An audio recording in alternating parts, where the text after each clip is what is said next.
بسم اللہ الرحمن الرحیم۔ السلام علیکم ناظرین، اسلامی سچے واقعات جاننے کے لیے اس چینل کو ضرور سبسکرائب کریں۔ حضرت سہل رحمۃ اللہ حکمت کا علم اور تجربہ رکھتے تھے۔ جب انہوں نے درویشی اختیار کی تو ایک عرصہ تک ریاضت اور مجاہدات میں مصروف رہے، یہاں تک کہ ان کو کثرت سے رائے صالحہ ہونے لگا اور ایک دو مرتبہ کسی معاملے میں کشف بھی ہوا۔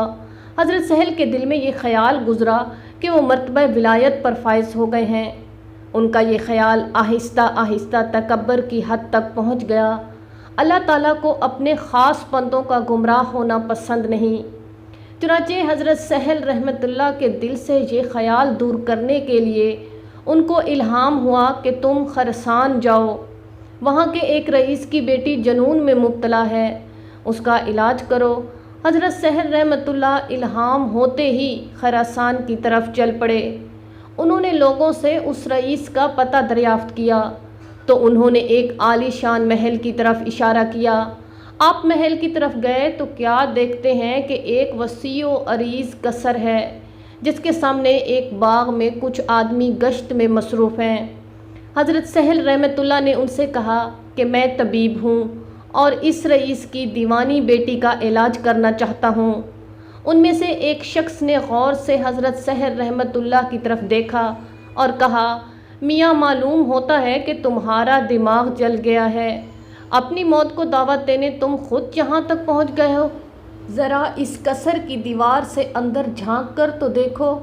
آپ نے اس دیوار کی دوسری طرف نظر ڈالی تو 20 کٹے ہوئے سر نظر آئے۔ آپ نے ان لوگوں سے پوچھا، کیا معاملہ ہے؟ انہوں نے کہا کہ تجھ سے پہلے کئی طبیب آئے، انہوں نے یہ دعویٰ کیا کہ وہ اس لڑکی کا علاج کریں گے۔ رئیس نے اس شرط پر اجازت دی کہ اگر علاج کامیاب نہ ہوا تو ان کا سر قلم کر دیا جائے گا۔ چنانچہ یہ کٹے ہوئے سر انہی طبیبوں کے ہیں جو اپنے تمام نسخے آزمانے کے باوجود علاج میں ناکام رہے۔ اگر تم بھی اپنا سر کٹوانا چاہتے ہو تو ہمیں تعارف کرانے میں کوئی حرج نہیں۔ حضرت سہل رحمۃ اللہ نے کہا کہ مجھے سب کچھ منظور ہے، بس اس رئیس کے پاس مجھے لے چلو۔ چنانچہ وہ لوگ آپ کو اندر لے گئے اور رئیس سے آپ کا تعارف کرایا۔ رئیس نے آپ رحمۃ اللہ سے کہا، یہاں آنے سے تمہاری کیا غرض ہے؟ آپ نے فرمایا، میں نے سنا ہے کہ تمہاری ایک لڑکی ہے جو جنون کے عارضہ میں مبتلا ہے، میں اس کے علاج کے لیے آیا ہوں۔ رئیس کہنے لگا، سب سے پہلے میرے محل کی دیوار کے اندر تو نگاہ ڈالو۔ آپ نے فرمایا، میں نے سب کچھ دیکھ لیا ہے۔ رئیس یہ سن کر بہت حیران ہوا۔ رئیس سمجھنے لگا کہ شاید یہ کوئی اعلیٰ طبیب ہے جو پہلے طبیبوں کا حشر دیکھ کر بھی علاج پر تلا ہوا ہے۔ اس نے زنان خانہ میں پیغام بھیجا کہ شہزادی کو تیار کریں، ایک طبیب اسے دیکھنے آیا ہے۔ تھوڑی دیر کے بعد اندر سے اطلاع آئی کہ لڑکی طبیب سے ملنے کے لیے تیار ہے۔ چنانچہ رئیس آپ کو ساتھ لیے حرم سرائے میں داخل ہوا اور آپ لڑکی کے کمرے تک پہنچے تو لڑکی نے ایک کنیز کو آواز دی، میرا نقاب لاؤ تاکہ میں نقاب کر لوں۔ رئیس کو حیرت ہوئی کہ اس سے پہلے کتنے ہی طبیب آئے لیکن لڑکی نے کسی سے پردہ نہیں کیا۔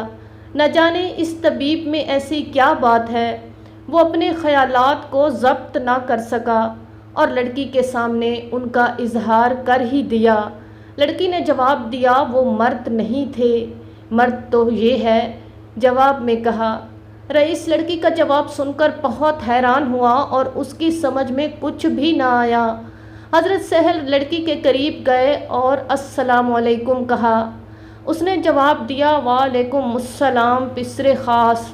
آپ نے لڑکی سے پوچھا، تم نے کیسے سمجھا کہ میں پسر خاص ہوں؟ رئیس ذاتی نے کہا، جس نے تم کو یہاں بھیجا اس نے مجھ کو بھی آگاہ کر دیا ہے، تمہیں اللہ نے ایسی نعمت سے نوازا ہے جس سے روح کو تسکین ملتی ہے، اسی وجہ سے میں خجالت محسوس کر رہی ہوں۔ رئیس یہ گفتگو سن کر حیرانگی میں کھو گیا اور ساکت و صامت دیکھنے لگا کہ اب کیا ہوتا ہے۔ حضرت سہل رحمۃ اللہ سمجھ گئے کہ لڑکی کو جنون نہیں بلکہ کوئی اور شے ہے۔ انہوں نے قرآن حکیم کی ایک آیت پڑھی کہ شاید اس میں علاج ہو اور لڑکی کو سکون میسر ہو جائے۔ رئیس سعدی نے جو ہی یہ آیت سنی وہ بے ہوش ہو کر گر پڑی، اور تھوڑی دیر بعد جب ہوش میں آئی تو حضرت سہل رحمۃ اللہ نے اس سے مخاطب ہو کر کہا کہ مجھے سرزمین اسلام میں لے جاؤ۔ رئیس سعدی نے پوچھا، سرزمین اسلام میں کیا شے ہے جو یہاں نہیں ہے؟ آپ نے فرمایا، ارض اسلام میں خانہ کعبہ ہے۔ رئیس سعدی نے کہا، میرے سر کے اوپر نگاہ کرو۔ آپ نے اوپر نظریں ڈالیں تو ایک عجیب منظر دکھائی دیا۔ ان کی نظروں کے سامنے کعبہ موجود تھا جو لڑکی کے سر کے گرد طواف کرتا معلوم ہوتا تھا۔ حضرت سہل رحمۃ اللہ یہ نظارہ دیکھ کر بے ہوش ہو گئے۔ جب ہوش میں آئے تو رئیس سعدی سے پوچھا، تو نے یہ مرتبہ کس طرح حاصل کیا؟ رئیس سعدی نے جواب دیا، نادان، تمہیں معلوم ہونا چاہیے کہ جو شخص اپنے پاؤں کے ساتھ کعبے جاتا ہے وہ کعبہ کا طواف کرتا ہے، اور جو اپنے دل کے ساتھ کعبہ جاتا ہے کعبہ اس کا طواف کرتا ہے۔ اور تجھے یہ بھی معلوم ہونا چاہیے کہ تو ابھی اللہ سے ایک قدم دور ہے۔ اگر تمہاری خواہش ہو تو میں تمہارے لیے اس راز کو فاش کر دیتی ہوں۔ آپ نے فرمایا، میری جان تم پر قربان ہو جائے، جلدی کہو۔ جس نے اپنے نفس کو پہچان لیا اس نے اپنے رب کو پہچان لیا۔ رئیس سعدی کا جواب سن کر حضرت سہل رحمۃ اللہ کے سارے حجابات دور ہو گئے، اور انہیں معلوم ہو گیا کہ اس دنیا میں اللہ کے بہت سے ایسے بندے ہیں جو ان سے کہیں زیادہ بلند مرتبے پر فائز ہیں۔ چنانچہ ان کے دل سے اپنی ولایت اور بڑائی کا خیال جاتا رہا۔ اس طرح اللہ تعالیٰ نے اس واقعے کے ذریعے ان کو گمراہ ہونے سے بچا لیا۔ ناظرین، ہماری اس طرح کی اچھی ویڈیوز کو جاننے کے لیے ہمارے چینل کو ضرور سبسکرائب کریں۔ شکریہ۔